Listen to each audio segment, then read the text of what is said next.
All right, thank you so much for watching this. So was really excited, had a few comments that, hey, does the split fire work for the Geissele Triggers? And I was like, I don't know. I haven't been able to get a hold of anyone that that has had one. So I went ahead and ordered one. I guess it's a Christmas present or something. So anyway, I just wanted to start with, so the forced reset, the super safeties, the rapid safeties, why don't they work? I haven't seen any videos on that, so I figured it would be worth talking about. So this is a normal trigger, and what's important right here is that is sealed. Whereas if I grab the Geissele trigger, it is open on the bottom there, and the force reset portion just has a hard time interacting, and I'll show you exactly what I mean with that. So with my thickness here, let's grab a good lever. So as this sits, maybe while this is out I could do another video on how this actually works. Anyway, as this sits on your trigger right there and you're in rapid safety mode, what happens is the trigger gets pulled, and then this gets rotated back by your BCG and engages the force reset down, and then when the BCG pops back, comes back, boom, the trigger tail comes up, fires another bullet. And that's great because you have this nice wide surface for that lever to interact with. Well, the Geissele's, and from what I can tell, they're all made pretty much the same. They've got that open pit. And so what's happening is the forced reset is it's almost jammed just a little bit, and it's not pushing that trigger tail down. Just because it's more or less wedging itself in there, and it looks like it would be wide enough that it would be able to overcome that, but just because of how the split fire is designed, it's riding right in the middle, so you get the perfect interaction with the BCG, which is why it's going to work with the semi-auto BCGs and the fully auto BCGs, but that's causing me issues. So I've got something cooking on the printer. I'll get this, I'll get the trigger installed in a lower, and so now you kind of know why I was curious to learn it for myself, and that was interesting. So I'll get that thrown in real quick and show you a little bit more. All right, now that the Geissele trigger is in this lower, I just wanted to show you how it works with this other lower. So the lever rides exactly center, so it can have great interaction with the bolt carrier. And when we have it on rapid safe mode, our hammer comes back, the lever goes back, the hammer resets, and then we go forward and it goes off when I don't let go of the trigger. I guess I can show that action a little bit better. So the super safeties on my design, on the split fire, good news is I think I can easily modify it to work. So I'm gonna pop this. I didn't screw the split fire in. Just gonna take it off of this lower, go back to this one with the Geissele trigger. The first issue that I have is the way the hammer's shaped. If we go back to this one, this is very, very standard where it's smooth on the outside, and that's how I engineered it. With this, it's completely different. It's gonna mess with my geometry just a little bit, but it's not the end of the world. So the metal part I have right here, this is not the final piece that I am having machined. This plastic guy right here actually is the final piece.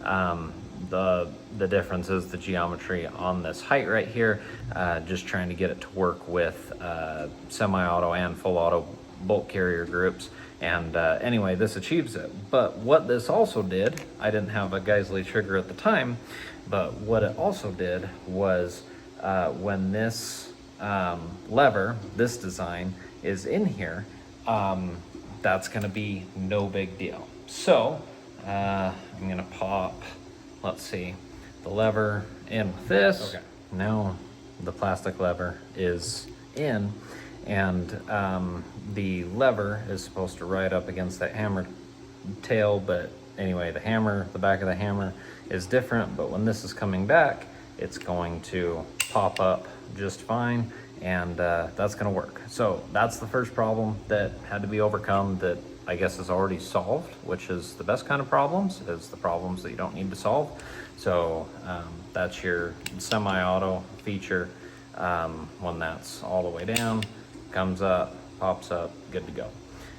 When we are in full semi-auto, I think the bottom of this lever is actually going to interact with the, let's see if I can grab a pointing tool, good old Allen wrench. So I think the bottom of that lever is going to interact with it, with the milled out base right there on the lower. So I don't think it's nearly as big of a deal when you're on full semi, but just to show though, there's no interaction there. So that's the first issue. But the second issue, which is what I've been trying to get to, I guess the whole video, is why don't the super safeties work with the Geissele triggers? Why, I haven't seen any videos explaining it. Maybe they're out there, but anyway, the reason goes back to the back of the tail, where on a normal trigger, where's my camera, where that's sealed, and that's where it interacts. And especially where my design, where the split fire rides in the middle, it can't quite interact, which is kind of a bummer. But I think I can make a pretty easy design modification to go ahead and make that work. So I'm gonna pop this in real quick, and I'm gonna see if I can show you and explain it a little better. Okay, now that I've got that in the trigger, got my 3D printer working in the background, so hopefully the background noise isn't that bad. But this lever is going, and the good news is, for optimal bolt carrier group interaction, this needs to be centered. However, with it being centered, it's right in the middle of that trigger tail. So what I have to do is, we're talking about scooting this over just a little bit and expanding the part right there, which is what I currently have printing down there, to make sure that it interacts with one side of that tail. Now, there's, like anything with design, there's pluses and negatives here. It's going to make this part just a little bit more difficult to machine, I believe. And then the other thing that I don't like about it is that there's a kind of a fail safe here. And what I mean by that, I'm going to pop the lever out real quick so that you can see. So when we go to safe, which is very important that works on a firearm, not only do you have it work on the left side of the trigger, or is interacting, but the right side is too. So those should never ever have a problem, but if they ever did, there's kind of two stops there. So in order to make that work with the Geissele, I have to take the lever and just move it over here just a little bit. So I'm gonna take, let's see, I'm just gonna pop that out real quick, and I'm gonna go back to, I had some plastic parts laying around from some of my first designs and testing. The only difference between this is that one has the safety, and I popped that one off. So as soon as that print's done, I'll be good. But basically, with that top part popped off, now I can expand the right side of that to make the safety work, but I've got to expand the left to make sure that there's good trigger tail interaction with the the forced reset portion of this. So let's see, I think the next step is getting that lever off the printer and throwing it in here with the design modification to see how that looks, see how that works. All right, took another 45 seconds for that print to finish, so not a big deal.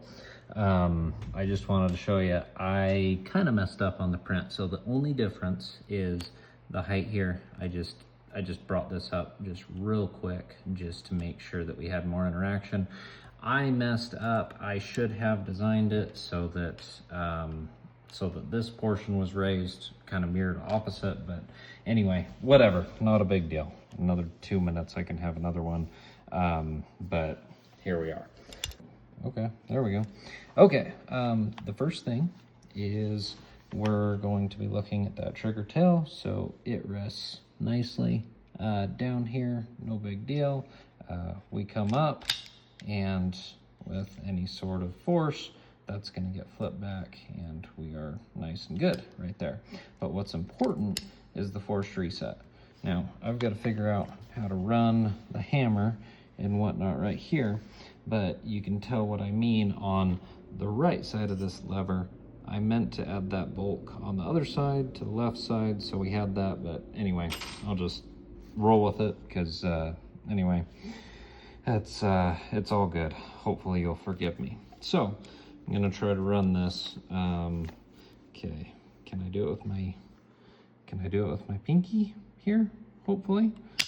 Okay, so holding the trigger still with my pinky, I'm gonna come over here.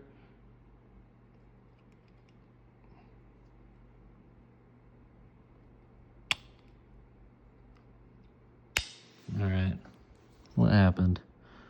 What happened here? Goodness. Okay, sorry, lever broke on that one. Yeah, it's plastic. What can I say? Anyway, so I'm going to hold that with my pinky, fire that, bring that back, and then push that, and then goes forward, boom, fires again. Same thing, go back, so resets, hold that with my pinky, fires again. So anyway, the good news is it a very simple design modification, and this can work with a Geissele Trigger, which is great. But I've said before in my videos, I feel like a fraud, not being in the gun culture a lot sooner, and I've certainly learned a lot over the last few months, especially, but in the last year.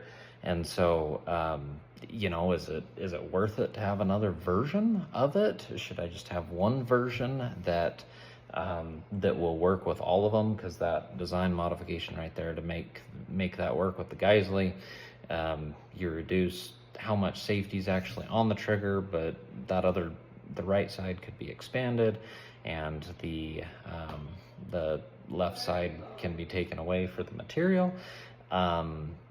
Anyway, it'll work for everything.